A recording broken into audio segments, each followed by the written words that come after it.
dậy đi. Yeah. Chết đấy. Này, em chết đấy.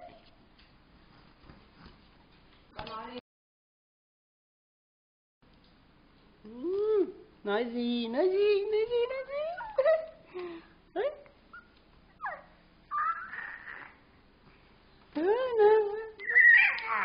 Ui, kêu đó đấy. Kêu đây.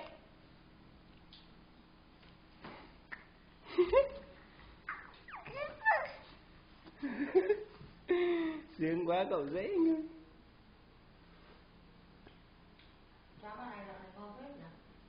Nói đi. Đừng biết. Dậy đi. Cười đi cho nào. Để bác gửi email vào cho bà ngoại. Để bác gửi email về cho bà ngoại nhé.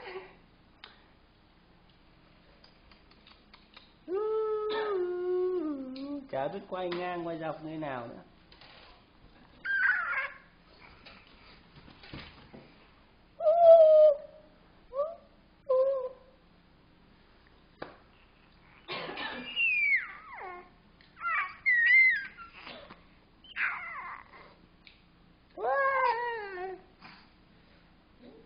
Như mẹ.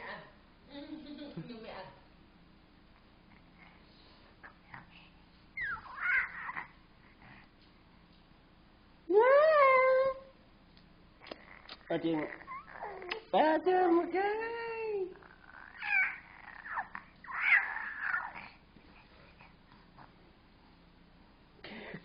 Kêu kiểu gì, nói chuyện cái gì mà cứ kêu vậy.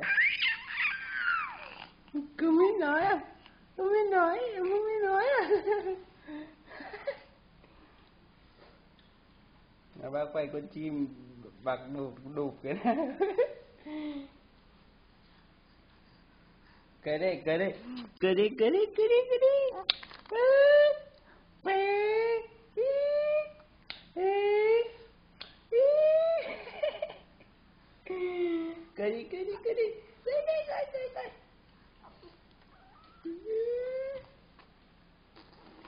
Ui. Phì cái gì đấy? Phì cái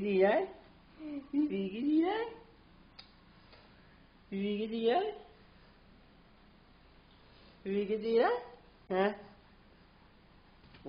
Có chân. Ui, có chân.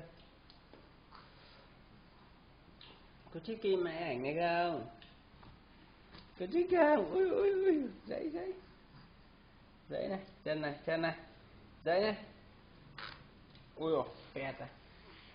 Thổi phẹt à.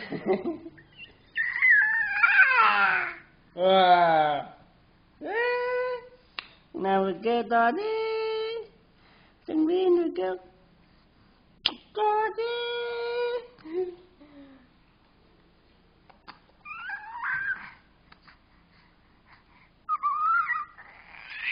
Nghe Tuyên kể chuyện không? Liệu gọi điện về kiểu xin tiền.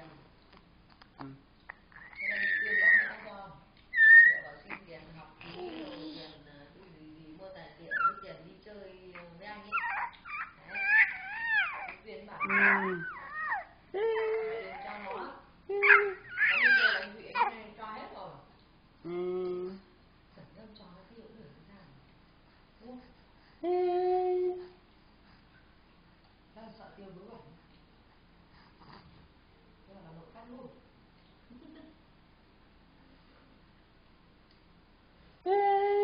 Mệt chưa? Đi mệt chưa? Mệt chưa? Cười. Phi.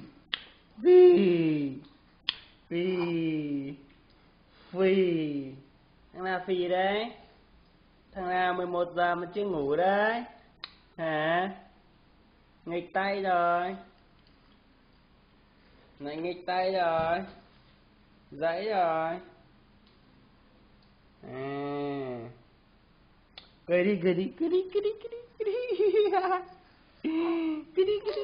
Đấy, cười đi.